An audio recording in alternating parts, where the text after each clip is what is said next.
रास्ता काम बोधा मसाई रास्ता काम जो पते काम हवा कथा सब डिमार्केशन हो जाइए निश्चित भाव काम हम विदिन 15 डेज 15 दिन भितर आम तो सार दीप मास जानी लेखा भी बहुत विषय जाइए रास्ता काम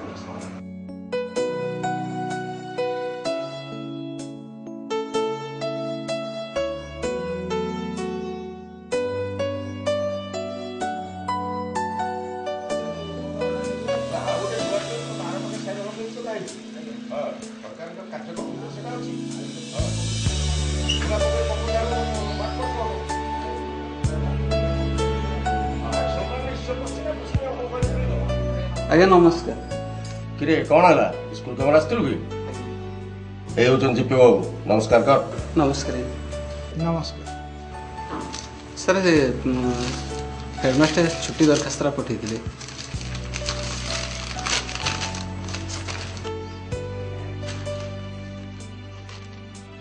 प्रधान शिक्षक पूरा 10 दिन तक छुट्टी नहीं पुणी कौन 5 दिन में छुट्टी लिखिं स्कूल पाठ पढ़ा क्षति हेने सार उनको मत देखा करेंगे सरपंच बाबू ये जमा ठीक है मास्टर आमर केते बड़ लोक केते पाठ पढ़ी छुट्टी न देकी पुणी एठिक डकई पठाइले अरे एटा तो नियमगत कथा एथरे ठीक भूल प्रश्न कोठी उठुची मोर दा दायित्व मो सेया करछि सी तो सरकार लोक सरकार ताको छुट्टी देवे आपण कहीं से कथा बुझुं अरे ए होची नियमगत कथा सरकार पर हमको दायित्व दैछंती माने 73तम संविधान संशोधन करागला भारत सरकार 29 विषय रे दायित्व ग्राम पंचायत को देले ए पर्यंत ओडिशा सरकार 21 को कार्यकारी करछंती ता मध्यरु प्राथमिक शिक्षा गोटे हेला जे आमे कोन एथि मुंड पुरिया कथा मास्टर को मन खराब हेले आम छुआंकर अनिष्ट होबनी हां एटा सत जे पिला मानकर मंगल पई सरकार तो हमको दायित्व दैछंती मास्टर बेसी पाठ पढिछंती पाठ कथा हटी उठुनी एटी होची दायित्व होची बड़ एमी जदे बारंबार मास्टर छुट्टी नियंती तारे पिलाकर पाठ पढ़ार क्षति हो नहीं मास्टर माने छुट्टी नेबार जेतिकी आवश्यकता अछि पिला मानको पाठ पढाइबार सेतिकी मध्ये दायित्व अछि सरकार हमको तो शिक्षार दायित्व देइछन्ती शिक्षा छड़ा अलग कौन कौन दायित्व देइछन्ती यो बाबू आसंता परिसभा रे टेक्निक भाव रे हमको सब बुझे देबे भारत सरकार जो 29 टी कार्य दायित्व ग्राम पंचायत को दैछन्ती से सब विषय रे जीपीओ सर आपन को जणैबे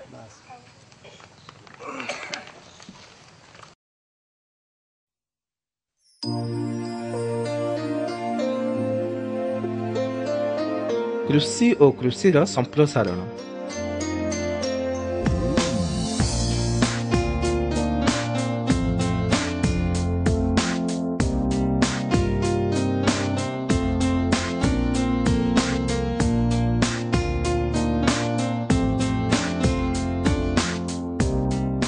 भू उन्नयन भू संस्कार चकबंदी और मृत्तिका संरक्षण कार्य करिबा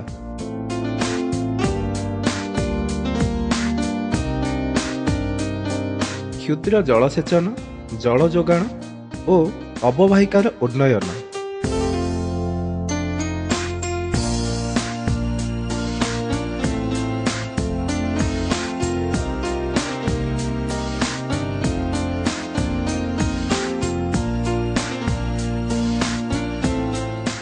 पशुपालन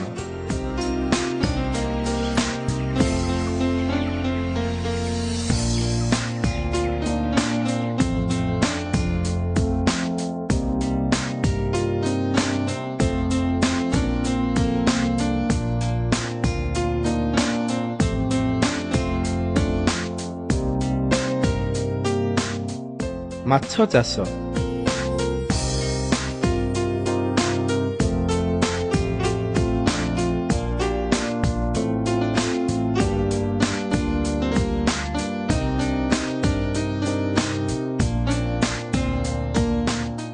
सामाजिक वनीकरण और कृषि क्षेत्र वनीकरण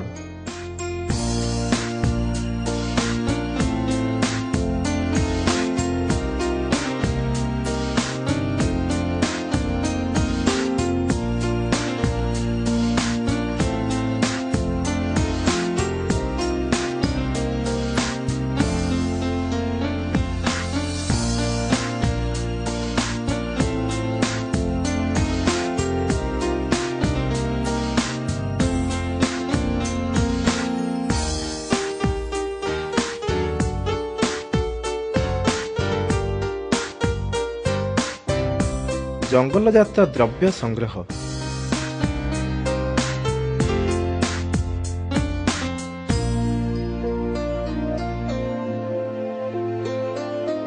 ଖାଦ୍ୟ ପ୍ରକ୍ରିୟାକରଣ ଶିଳ୍ପ ଓ କ୍ଷୁଦ୍ର ଶିଳ୍ପର ଉନ୍ନତି।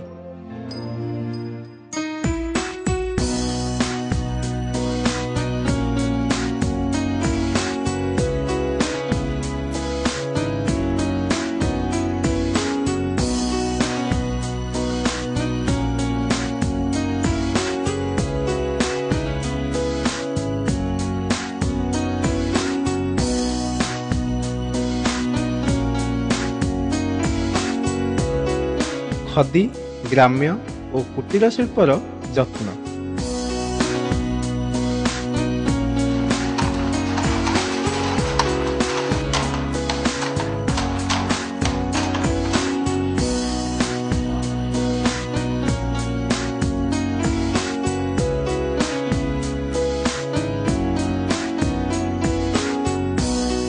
ଗ୍ରାମ୍ୟ ବାସଗୃହ ନିର୍ମାଣ।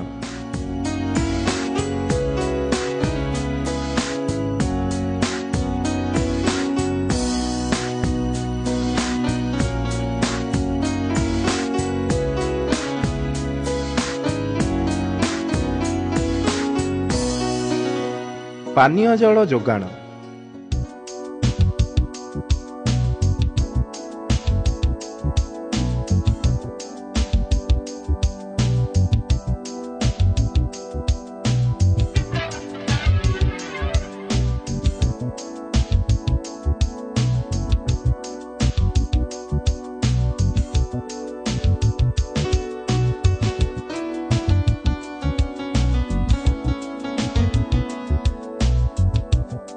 ଜାଳେଣୀ, ଘାସପତ୍ର ଆଦି ପଶୁ ଖାଦ୍ୟ ଚାଷ।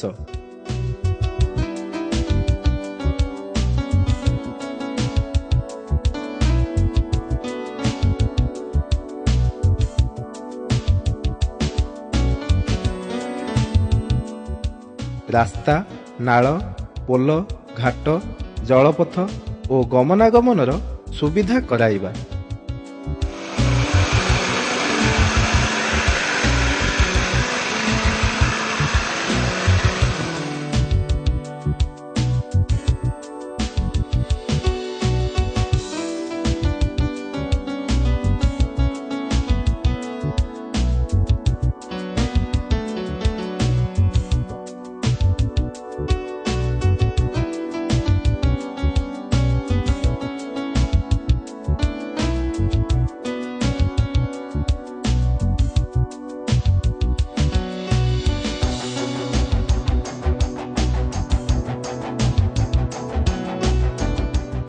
ବିଦ୍ୟୁତ୍ ବଣ୍ଟନ ସମେତ ଗ୍ରାମ୍ୟ ବିଦ୍ୟୁତୀକରଣ।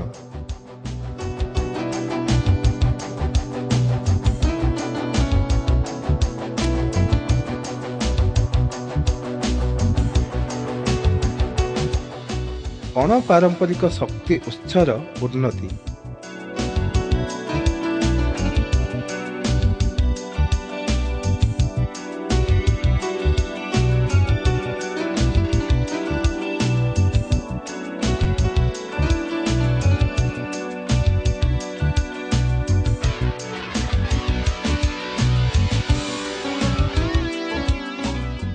ଦାରିଦ୍ର୍ୟ ଦୂରୀକରଣ ଯୋଜନା କରିବା।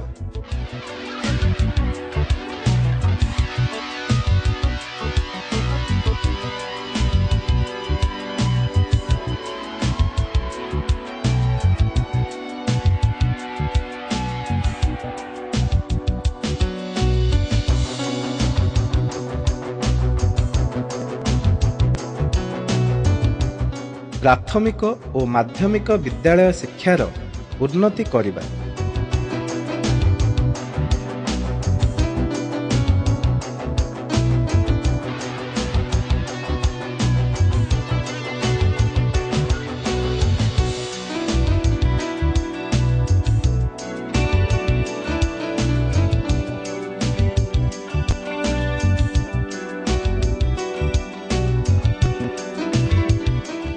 ବୈଷୟିକ ପ୍ରଶିକ୍ଷଣ ଓ ବୃତ୍ତିଗତ ଶିକ୍ଷା ଯୋଗାଇବା।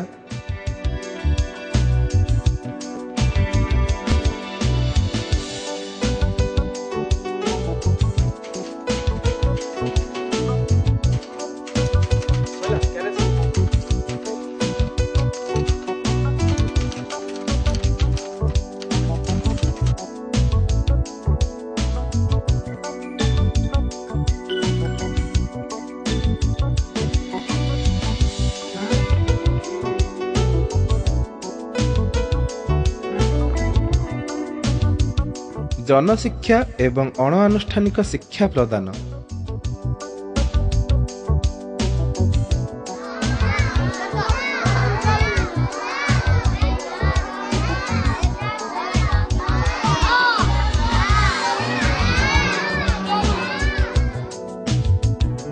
ପାଠାଗାର ନିର୍ମାଣ।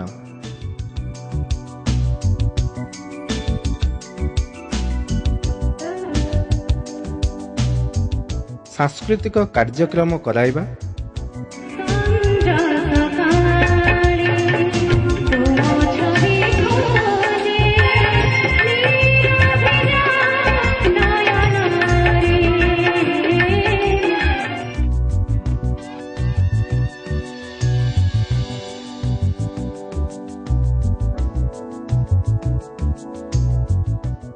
ବଜାର ଓ ମେଳା ଆୟୋଜନ କରିବା।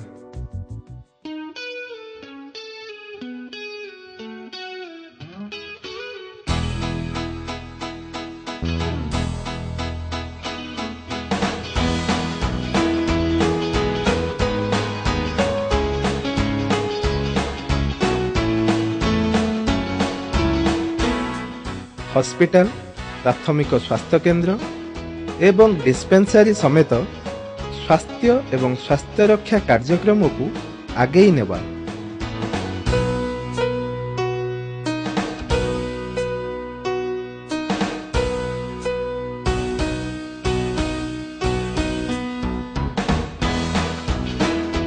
ପରିବାର କଲ୍ୟାଣ।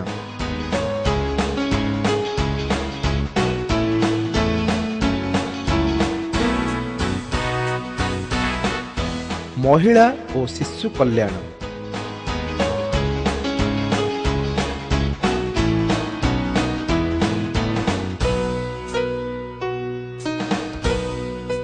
ଶାରୀରିକ ଓ ମାନସିକ ଭାବେ ଭିନ୍ନକ୍ଷମ ବ୍ୟକ୍ତିଙ୍କର କଲ୍ୟାଣ ସମେତ ସମାଜ ମଙ୍ଗଳ।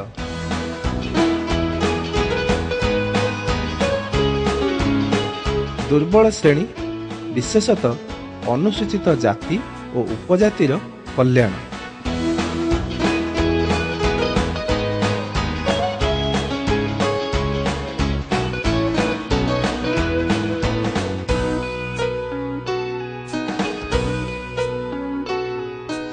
ସାଧାରଣ ବଣ୍ଟନ ବ୍ୟବସ୍ଥା।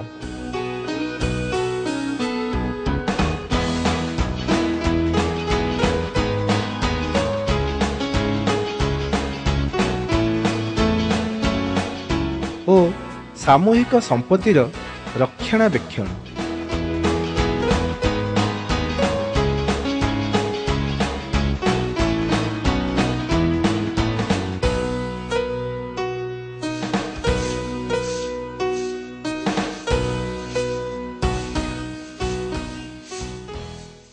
କଣ ତମେ ସବୁ ଜାଣିଲ ତ?